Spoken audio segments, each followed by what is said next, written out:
1 in 3 women experience some form of physical or sexual violence in their lifetime. In sport, violence against women has been described as pervasive.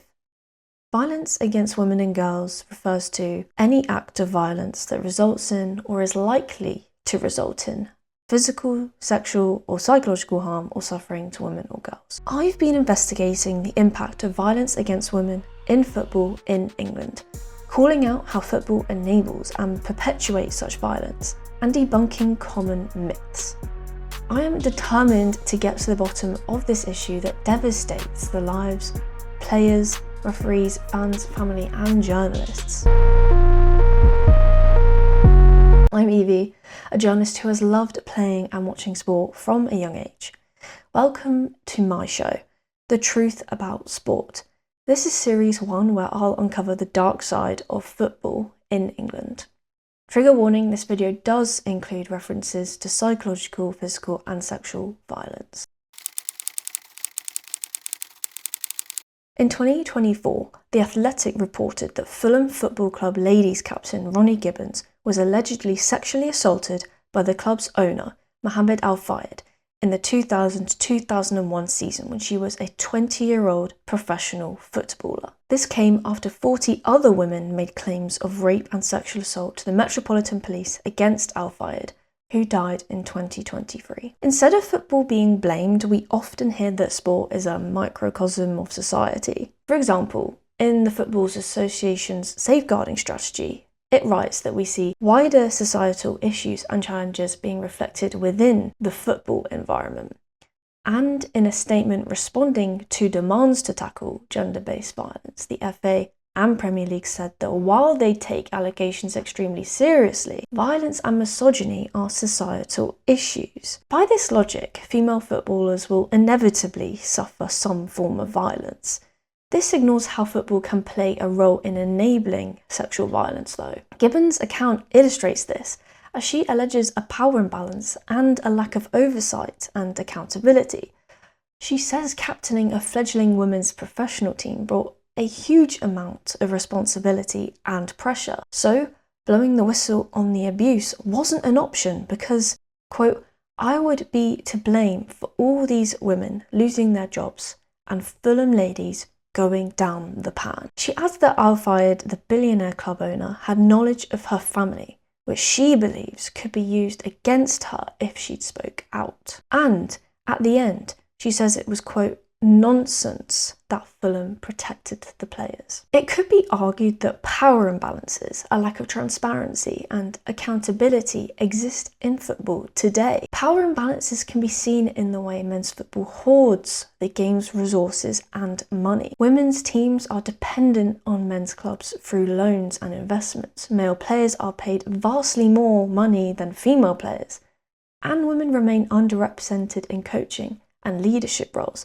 Just to name a few examples, a lack of transparency and accountability was clearly evidenced by a 2023 BBC investigation. This found that Premier League clubs have continued to play 2 footballers and kept a boss in post while knowing they are under police investigation for sexual or domestic violence. And it shockingly found that 7 out of 20 Premier League clubs have had players or bosses investigated by the police for sexual offences since 2020. In response, the FA said at the time that it takes sexual misconduct very seriously, and previously said it had an equality policy, and that every club has a code of conduct and a regulatory framework that enables it to take action. However, 3 years and more high-profile cases later, the FA has still not adopted clear sexual misconduct policies, as campaigners demanded for back in 2022. And while the Premier League introduced mandatory sexual consent training for players and staff back in August 2022,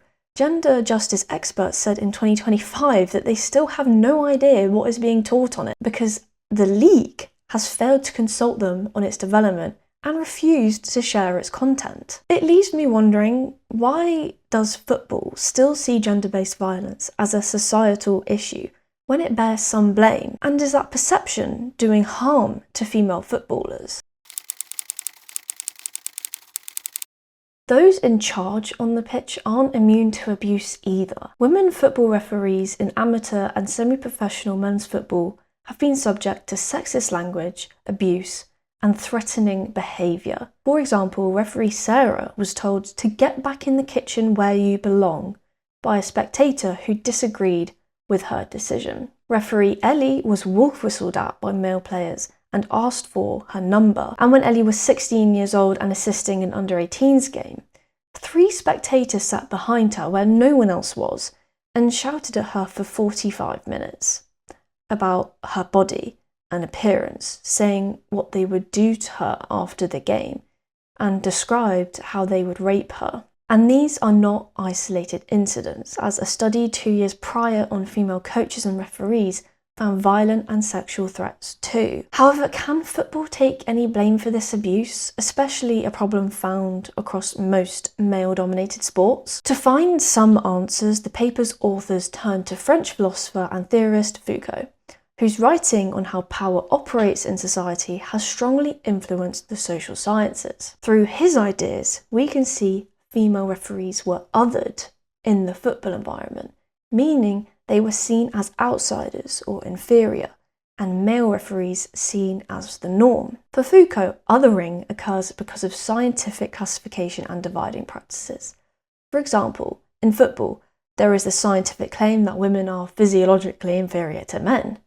This claim then justifies the dividing practice of putting people into the categories men and women and assigning expectations on how to look and act.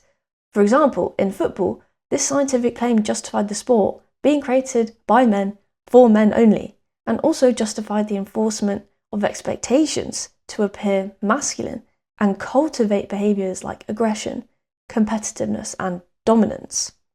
Naturally then, in football, women were subordinate or abnormal, a notion Foucault calls the other.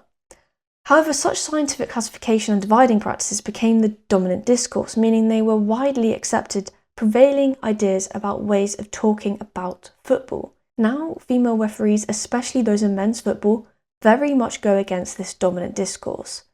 So the sexual violence, abuse, and general hostility towards female referees can be seen as acts of discipline and judgment for deviating from gender categories and expectations of appearing and behaving. Now let's remind ourselves of our original question. Does football bear any blame for this abuse, especially a problem found across most male-dominated sports? Considering Foucault, it has to be, to an extent, yes. When you consider the content of the abuse and what it aims to do to women, you can see football's own gendered norms and practices, like gender segregation, gender inequality, and the scientific claim that women are inferior, are the justification for much of it. The next question is football ready to admit that? So far, I've learned a lot about gender-based violence offline, but what about where it's escalating online? Jess Carter, Alessia Russo, and Bunny Shaw have all discussed their experiences facing misogynistic and racist abuse online. And it's important to include racism within gender-based violence here, because they aren't separate issues for women and girls of colour. A 2023 study found sexism, misogyny, sexualisation of women, and the demanding of male-only spaces was rife among fans on TikTok towards English women's football teams. But does blame solely lie at social media companies' door? It could be argued football organisations are contributing to a hostile environment through inaction and passivity. For example, in the study on fan misogyny, the authors write, "What seems to be missing is any sense of how or whether clubs are concerned with creating safe, digital spaces for women players. Specifically, there is insufficient comment moderation and monitoring from the club marketing teams, too few strong statements in response to abuse, and no clear policy on dealing with online abuse. They also don't provide education for players and fans and counselling on processing abuse. And while sports bodies, including football bodies, do launch campaigns, a more recent 2025 study criticised them, saying these acts are superficial and performative, lacking genuine care and protection, yet organisations are commended for them. It makes me wonder, do organisations care more about appearing like they are taking online abuse seriously than actually taking it seriously? There is still one of the most discriminatory yet overlooked forms of violence against women and girls on the pitch that I've not addressed. I'm talking about organisations banning certain groups of women and girls from sport itself. It happened first in 1921 when the FA banned women playing football on FA affiliated grounds, and it wasn't lifted until 50 years later. And now it has happened to trans women and girls in football. On the 1st of May 2025, the Football Association announced trans women would no longer be allowed to play women's football from the 1st of June, following the Supreme Court ruling in the UK. The ban has profoundly changed the lives of around 20 to 30 trans women affiliated with the FA in England, for whom football was gender affirming, an escape from everyday prejudice, and a community. Dr. Sherry Becker, an associate professor in the Department for Health at the University of Bath, has said, blanket exclusions of trans women enact a particular structural violence against trans women. Though the FA may not have intended to do so, the outcomes of its policies have been discriminatory to trans athletes and deeply harmful to their well-being. For example, they have had their identities as women erased, deprived of their autonomy to play football, been made to feel vulnerable, humiliated, stigmatised, their physical and mental health harmed, and potentially had their own human rights violated. But how did we get here? How can we square this with the FA's motto, for all? Well, the Football Association essentially said that they didn't want to ban trans women, but had to, legally. So the logic goes that rather than the FA, it is the laws that are forcing institutional exclusion of trans women. However, experts have pointed out that nowhere in the law does it say you must exclude trans women.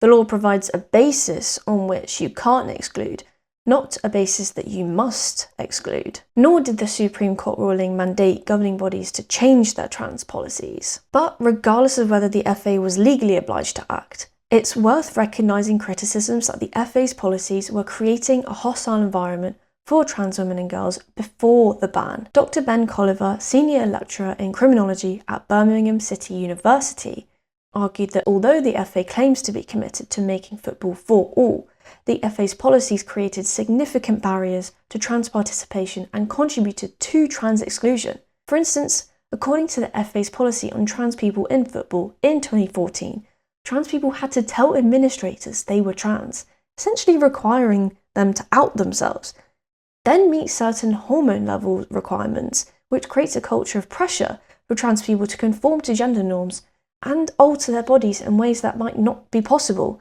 due to financial restrictions, medical conditions, or simply not being desired.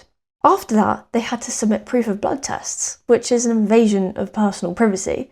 And finally, the FA provided a channel for anyone to question a person's gender based on their appearance. So anyone who didn't look woman enough could be questioned on whether they are really a woman. And a month before the FA banned trans women, they introduced a match observation to evaluate if the player presents a risk to the safety of other players and fair competition. Therefore, even before the FA banned trans women, its policies arguably have had outcomes that have intentionally or unintentionally created barriers to trans participation and enabled a hostile environment for them. But this also disproves widely held myths around violence against women and girls. We often assume violence refers to sexual harassment and abuse, and that violence occurs between two people. However, trans women and girls' experience show that violence comes in a myriad of forms and can come from the organisations you're supposed to trust the most. Gender-based violence isn't confined to the football pitch, however. I've investigated how it's affecting fans and families. In November 2024, Freya Quinton was sexually harassed on the train by male football fans.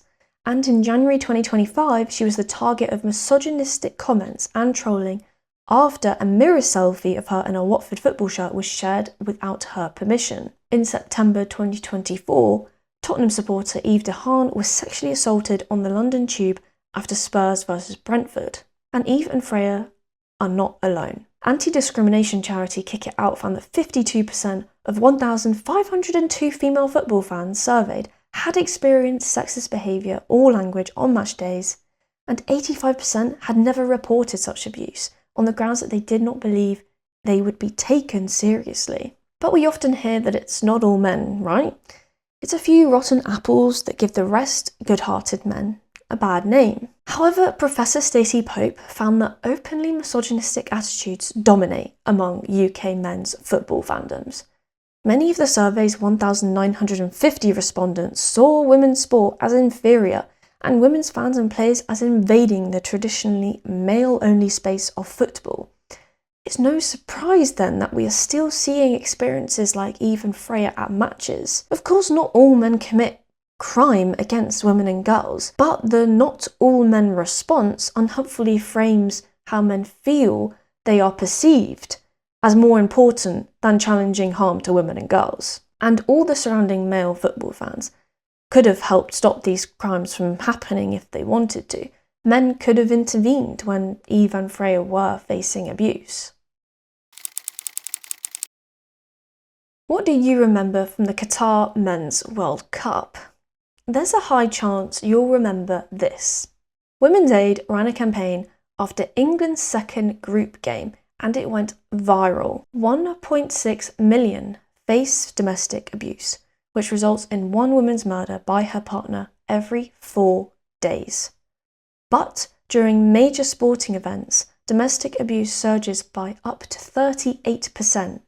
The police recorded over 350 domestic abuse reports linked to the Men's European Championships in 2024. Even the National Police Chiefs Council said the figure likely did not represent all instances of football-related domestic abuse, and that domestic abuse was generally vastly underreported. Naturally, this might lead us to conclude that football causes domestic abuse. However, the chief executive of domestic abuse charity Respect said in 2024 that football does not cause people to be abusive, and there is no excuse for domestic abuse. There are many reasons abuse might intensify at these times within the wider context of a perpetrator's behaviour, such as heightened emotions and increased alcohol consumption, but perpetrating abuse is always a choice. Professor Una Brooks-Hay and Professor Nancy Lombard argue that focusing on football as a cause for domestic violence and abuse risks masking the actual causes of domestic violence, like gender inequalities, and reduces it to just a one-off or multiple incidents, when actually domestic abuse is part of an ongoing pattern of behaviour of coercive control. That said, the researchers say football organisations have responsibility and power to do something about it. The FA, Premier League, WSL and UEFA could run campaigns emphasising that football or other trigger factors like alcohol are not an excuse for abuse, and football clubs could work with local domestic abuse services. More importantly, sports could also research how their patriarchal cultures and gender inequalities can enable male football fan abusers to operate. Now, there's one type of violence against families very difficult to talk about publicly because of legal restrictions and the risk of being sued for defamation. That is violence against women by professional male football players. In the UK, in any active case, it is illegal to report, comment on, or share information online that could prejudice the proceedings. That said, I can discuss what has been described as football's systemic failure to deal with allegations of sexual violence. In 2023, a BBC investigation found that Premier League clubs continued to play 2 footballers while knowing they were under police investigation for sexual or domestic violence. And as I mentioned earlier, the investigation found that 7 out of 20 Premier League clubs have had players or bosses investigated by the police for sexual offences since 2020. But clubs' responses to those under investigation have been inconsistent and varied. For example, some players have been suspended and some continue to play. So why is this still happening? According to Dev Kumar Parmar, principal director at a global law firm who was speaking to The Athletic, clubs do not suspend or take action against alleged perpetrators who have not been charged with an offence because it remains conjecture. And so doing before being charged would risk the player taking legal action against them for breach of contract.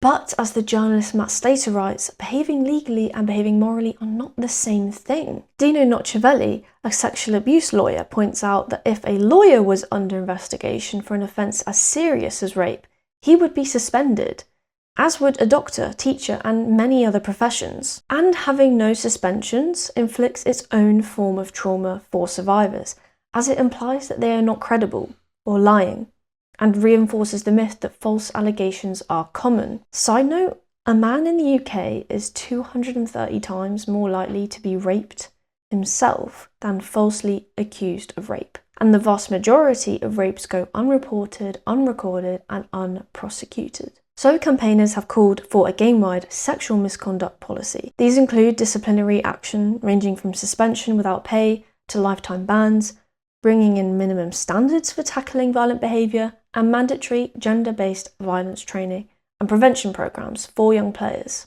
and meaningful support to all survivors. The Premier League has introduced safeguarding lessons and a course on healthy relationships and sexual consent, but the campaigners and experts say they were not consulted on its development, and no one knows what is actually being taught. None of the other campaigners' demands have been implemented.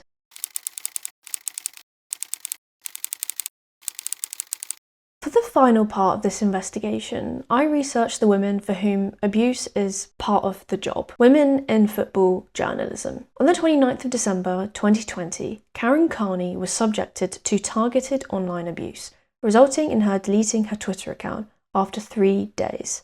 She described the abuse as relentless and led to suicidal thoughts.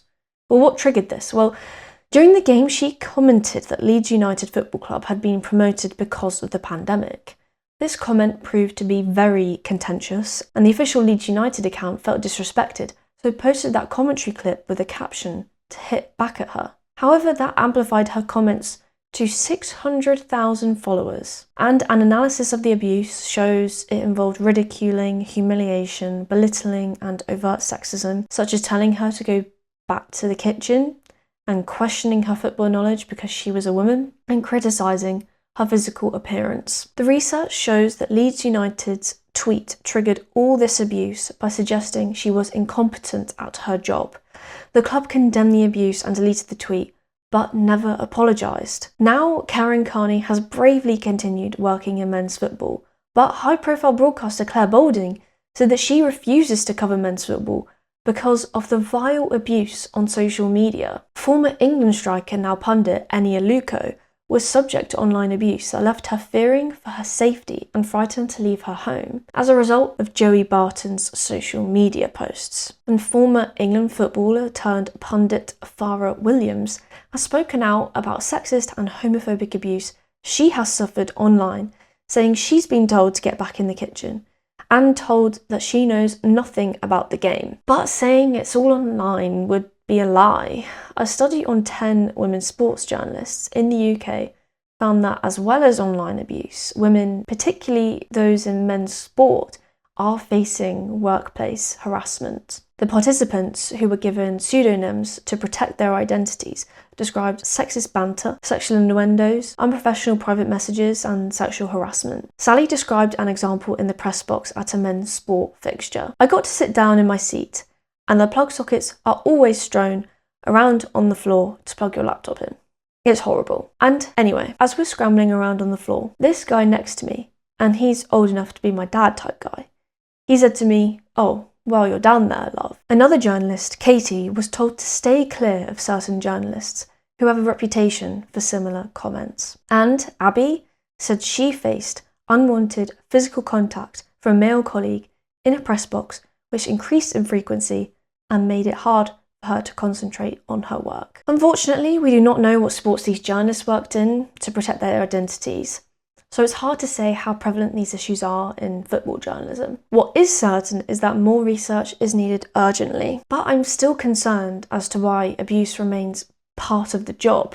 Well, firstly, some research does recognise that audience perceptions of female football journalists are changing.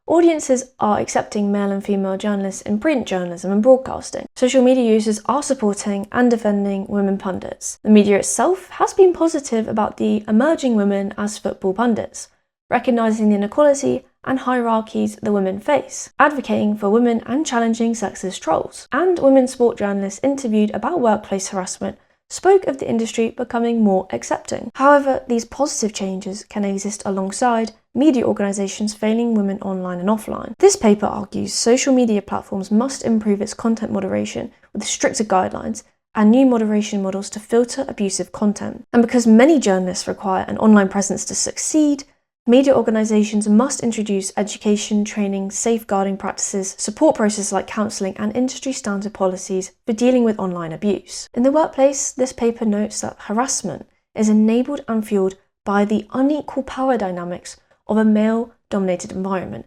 and a lack of accountability. For example, a study in 2016 found that women sport writers in British newspapers were responsible for between 1 to 2.3% of coverage. The underrepresentation of women reinforces their outsider status and makes them feel like they cannot raise issues or complain about harassment or misogyny without jeopardising their careers. In most cases, issues had to be reported to the people who were responsible for allocating their work or granting them access to sporting events, which leaves women in a professionally compromising position. But at the same time, male violence against women journalists isn't inevitable. Solutions must be preventative, not reactive, by identifying and targeting the root causes. We know that gender-based violence is often an act of punishment for women who deviate from gender norms and practices or threaten male supremacy. So the point of hostility and violence against female football journalists and pundits is to literally put them back in their place and remind them that they do not belong in the masculine world of sports media. Football broadcasting organisations, digital publications, football bodies' media teams like the FA, Premier League, all Premier League clubs need to recognise this. As has been called for by the UN, organisations need a safeguarding policy that is clearly communicated to coaches and other staff. And all staff need regular, mandatory trainings and continuing education opportunities on gender-based violence. That marks the end of my investigation on violence against women in football in England. I've highlighted the ways football and the media enable and perpetuate such violence, and debunked myths along the way. However, nothing I've said is new information, and that is worrying. There is overwhelming evidence that this is a problem, and there are many experts who know how to stop it. It makes me wonder, why aren't they listening? If you have been affected by any of the issues raised in this video, there are organisations that can help that I've linked below. And if you have any information on a story you want to share, you can contact me on Instagram or Bluesky, or contact me anonymously on Signal, an end-to-end encrypted message service designed to protect your data. You've been watching my show, The Truth About Sport. I'll see you in the next episode.